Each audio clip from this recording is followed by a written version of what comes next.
think he's got a grasp of the offense. The offense is what we were running last year. Terminology and stuff like that. He's got a good grasp of the offense. He's going to continue to get better. It's the little intricacies, though, that make a difference a lot of times. It's the little things that people never really see about protection adjustments and protection heights and sights and how do you get people with the best matchup with formatting it and stuff like that. So he's going to continue to grow. He's always going to grow. He's always going to be growing from that standpoint. But you see him getting better in those intricacy things? Yeah, definitely. Every day. Baker said he feels like he was born to play quarterback in Cleveland now that he's here, he's experienced it. Why do you think that's such a good fit? I think Baker,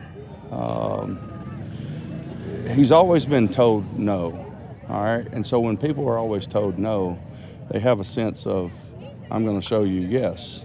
And I think that's what has been his calling card. And I love that about him. I love that about the Cleveland fans. They've always been told no. I want everybody to rally together. And, we're going to build something here that people are not going to be able to tell us no. So we control that. Nobody outside influence, no outside expectations. None of that's controlled. We control what we do. It's not the expectations. So as long as we do that, we'll be fine.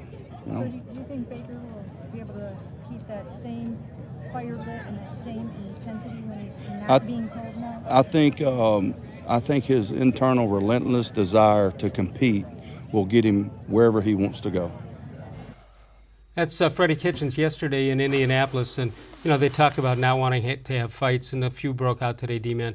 That's all part of it, and they pretended to try to stop it, sort of a wrestling move, I would guess, but they knew that was going to happen. Yeah, you can't have joint practices with two different teams and expect there to be kumbaya the whole way.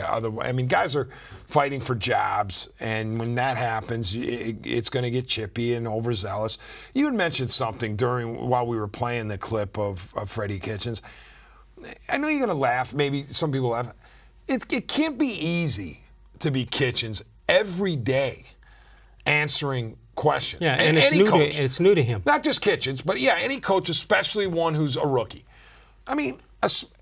Every day it's like in camp, what are you supposed to say? Yeah, what's new that you can talk about?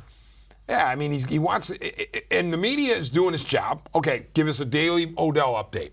Well, we're not worried about him. He'll be ready to go. Well, who knows? If he's not ready, you'll hear about it then. Yeah, given that Odell has played, 16 of 32 games the past two regular seasons? Yes.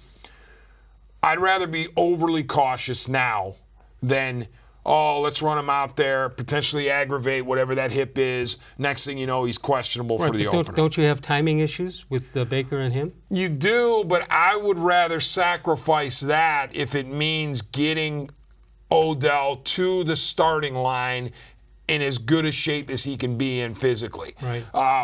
And we're seeing it with receivers in general. The big name receivers. Julio Jones famously said, I'm not playing in the preseason. These receivers, they have a very high opinion of themselves. Sure. And that's why that's the diva position. They become divas. And part of that, I think, is they want people paying attention to them. And another part is they don't like training camp. And they figure that because they're so valuable in their minds and their team acknowledges it, they're going to try to just bob and weave their way to the first game. Antonio Brown.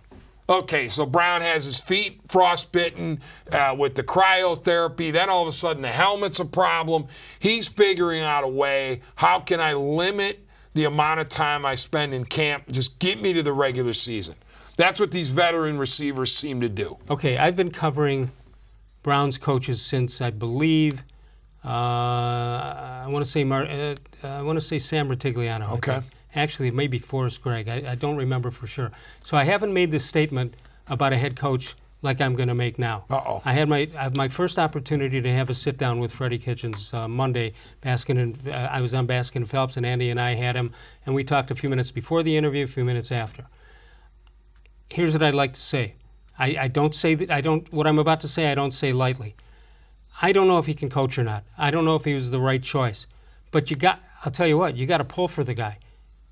He is a nice man. He understands who he is and what he is, and quite a bit of humility and not cockiness.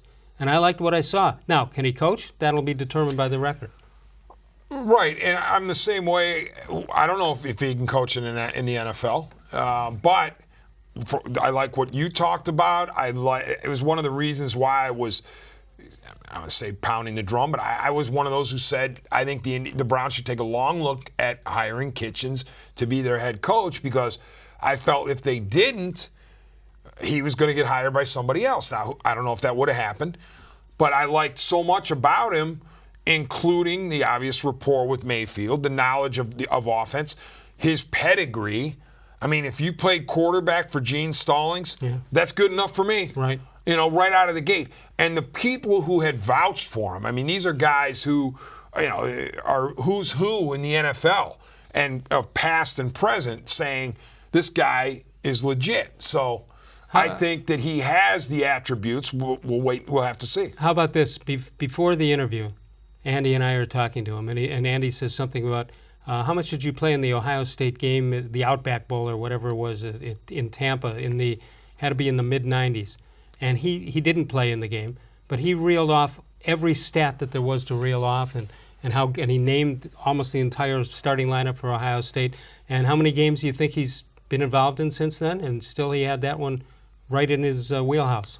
Right, and I'm not saying this isn't uncommon, because it is, or this is uncommon. It's common. Because it is common that a rookie coach brings in guys who have experience. But to me, it shows he's also secure in his own He's skin, not that he afraid of brings head Wilkes coaches. in and he brings Monken in, Right. Among two guys, one of whom has been a head coach. The other one is potentially a head coach down the road. So Kitchens is not worried about that. In fact, he embraces it.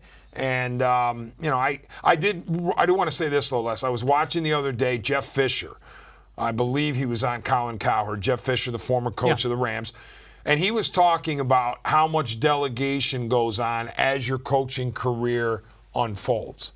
He says you start out wanting to be, take everything on and do everything, but eventually you're going to offload a lot of stuff, Well, that's what I including think play is going to calling. happen with play calling. So I think it'll happen eventually, but it Right. sounds as though now Kitchens is, in fact, going to call the plays. The greater